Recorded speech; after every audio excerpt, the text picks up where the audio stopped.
Right, so this is the Apple Watch Ultra. I've been using it for at least 2 weeks, and I must say, it's probably one of the best Apple Watches I've used to date. In terms of aesthetics, it is not my favorite. My favorite has to be the graphite stainless steel. So for size comparison, this is the Series 6 graphite stainless steel. It currently has a case at the moment. But this is the 41mm, and this is the 49mm Apple Watch Ultra. It only does come in one size anyway. So, but this is the one I had before. But this is my braid that I had with my Series 6 that I had before this. But I don't think it will fit the 49mm. So I just gave it to my sister. But yeah, in terms of size-wise, I thought it was going to be too big for my wrist. But overall, I rarely noticed the difference, to be honest. I mean, yes, so if I put this on my right wrist, it does look more, what's the word? More fitting, but with this one, originally I thought it was going to be way too big, but you don't really notice it that much, in my opinion. Like, it's not a massive difference, sorry. It really isn't much of a difference. It's bigger, but it's not uncomfortably bigger. It has a nice feel to it. So it is a bigger screen, but you get used to the big screen really quickly. And I thought it would be so big where the sides would overlap. And before this, I had the Galaxy Watch 4 Classic in the bigger size. I think it was 44mm, and that was actually because how the bands was how the band was connected to the side. It would often, especially with the band it came with, it would normally like kind of protrude out, leaving a lot of space in between here. But this one, with this band, this is the Alpine Loop, and it's really nice. It doesn't spill on the side of my wrist that much. Thankfully, it's just about enough on my wrist. It's about big enough for this watch. So that was the size comparison. In terms of my daily use, I use this mainly for working out. So anything relating to exercise, activity, this is one of the best ones, or at least more reliable one in the sense of battery life. So in terms of the heart rate accuracy between the series 6, 7, 8 and this, I think they would perform relatively the same. And I think there's a YouTube channel, I think the name is The Quantified Scientist, who tested a lot of fitness watches ranging from Fitbit, Galaxy watches, Garmin, and Apple watches. And from his test, basically he just finds from his test, he found that Apple Watch are one of the devices that the highest correlation in terms of heart rate accuracy to, let's say, a polar chest strap, to a polar heart rate chest strap. So if you want to look at the more scientific, accurate reviews in terms of heart rate, sleep, please go to his channel, because I don't think I'll have enough data or skills to say that this is better than the others. But yeah, go watch that video regarding accuracy in terms of heart rate and sleep, and when it comes to accuracy in steps and working out. But the main thing is, what I love about this is that you can customize the action button here on the side. The only thing that annoys me sometimes is when I do take it off, I do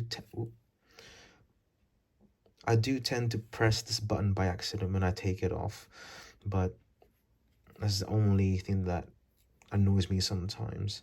Because let's say, for example, I take it off, press it by accident, and then it will start a workout. So with this, you can actually set it to a specific type of workout if you want to. So with mine, I normally do a lot of strength training. So if I go to the settings here, and then if I go to customize action button right there, I have it default set to workout. And then the type of workout, I think, well, yeah, so on the first press, I can set it up to strength training. Or you can also do anything that you want to change it into, in terms of what you train the most. So I get mine is just set to strength training. There we go. And then one of the cool things I also find, so when I'm obviously lifting or when I'm training, I do tend to press these buttons with my wrist when I flex my wrist like this. Sometimes I press this button by accident. So what I tend to do, I would put this in the water lock. Let's say, oh. So I put this in, let's say I start a workout now. Cool. So I can actually put this in a water lock like so, and I can still pause it and unpause the workout by pressing this button and this button at the same time. So, and I don't have to hold this down to unlock the device. I could just keep it water locked like so, and it will just do that with the haptic feedback as well. I could do that, and then if I do want to unlock it, I just hold that down.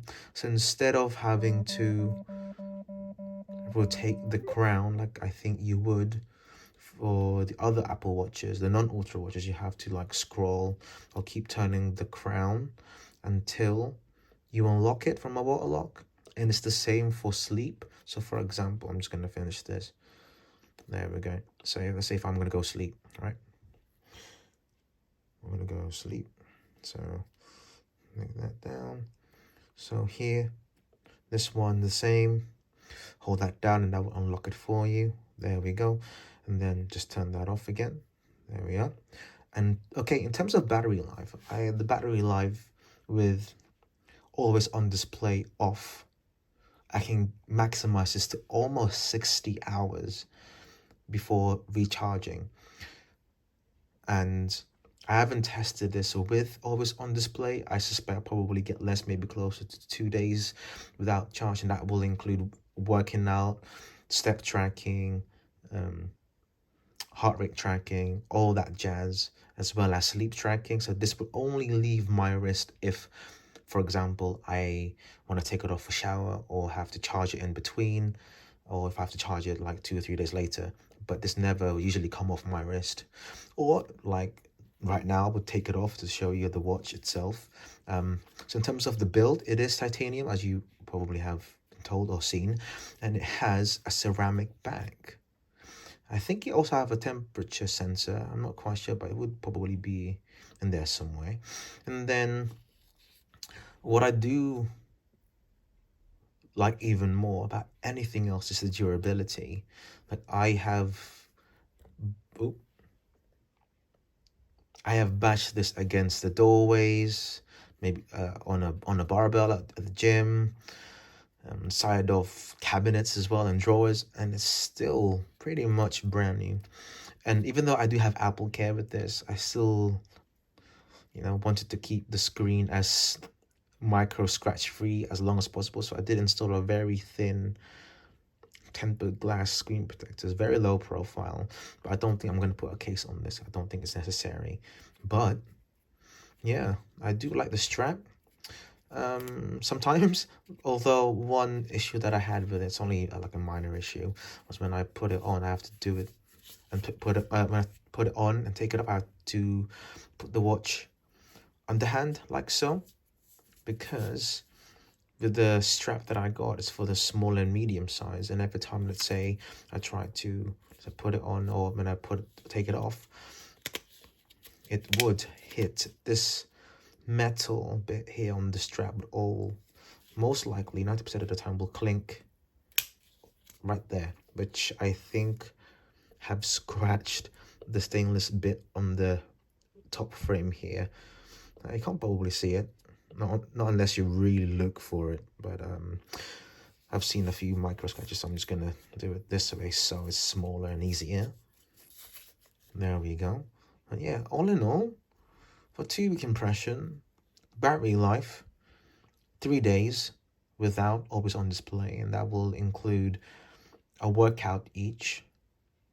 That will last about an hour to an hour and a half, and full sleep tracking. So that would last me at least 3 days before recharging. So it's a massive improvement from my stainless steel Series 6, which will only last me a day and a bit, to say the least. And that's with at least a workout as well, and maybe 1 night of sleep tracking. In the worst case scenario, I would carry my charger with me anyway, the one that came with this. And I think this does support fast charging, which is good. But I think, in my opinion, the previous Apple Watch chargers will work. But yeah, so that is my 2-week impression of the Apple Watch. If you do have any questions, please let me know. Thank you for watching.